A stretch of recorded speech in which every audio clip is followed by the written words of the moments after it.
Hi, my name is Ajdin Čaušević and I come from Richmond Park Schools in Bosnia and Herzegovina.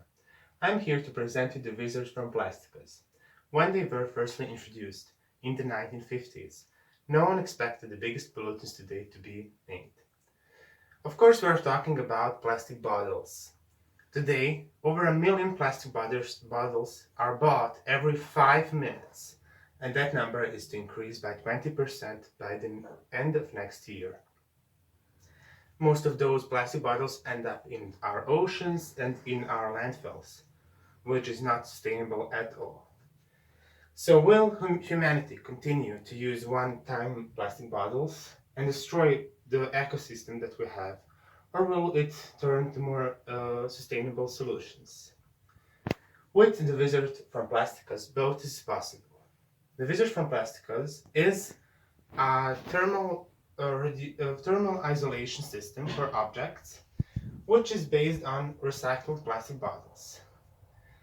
So basically, before I go into the system that we made, I will briefly talk about the ways that heat is transferred through air. So there is conduction, which is basically the movement of heat through matter. The most important part here is that it can't move that way through air, which is why both of our systems have air layers. The next way is convection, which is basically the way heat moves through air and fluids. Plastic is one of the best ways to stop that movement, which is why we are using it in our systems as the base of the systems.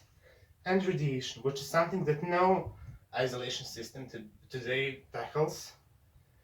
And the only thing that we know that can absorb that is our plants, which is why they are part of our third model.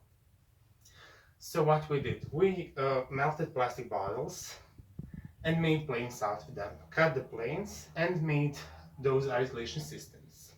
We built 3 1x1 meter houses and put our isolation systems on them. So what are our systems? Our first 2-layer system is made of 2 plastic layers. So this is a bigger model so that it is easier to see. In reality, it's like 3 times smaller. So there are 2 plastic layers here and 2 air layers, which are stopping conduction and convection. And in our second, 3-layer system, there are 3 layers of plastic, 2 layers of air, and 1 soil layer, which is connected to a plant layer, which would be on the outside. So after we finished all that, we collected data for over 6 months. After our 6 months research, we got some pretty interesting results. For instance, here is a graph of the first 14 days that we measured. After all of that, we were able to conclude that our first system, so this one, is 27% more efficient than styrofoam, which we use today in our households. The second model, which is this one, is as far as 97% more efficient, which is almost 2 times. In translation, this would mean that an average US household would be able to save around 2 times more than they are saving today with a styrofoam system. So we then calculated how much it would cost to construct something like that. We took the average prices that are paid for plastics in Bosnia and came to the conclusion that the prices of this model, including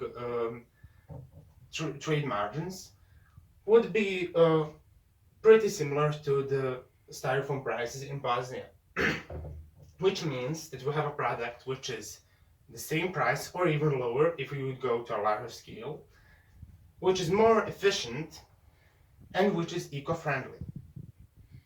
In conclusion, this model would be able to solve 2 of the biggest problems today, which are the efficiency of our homes and the enormous amount of plastic that we have all around our planet.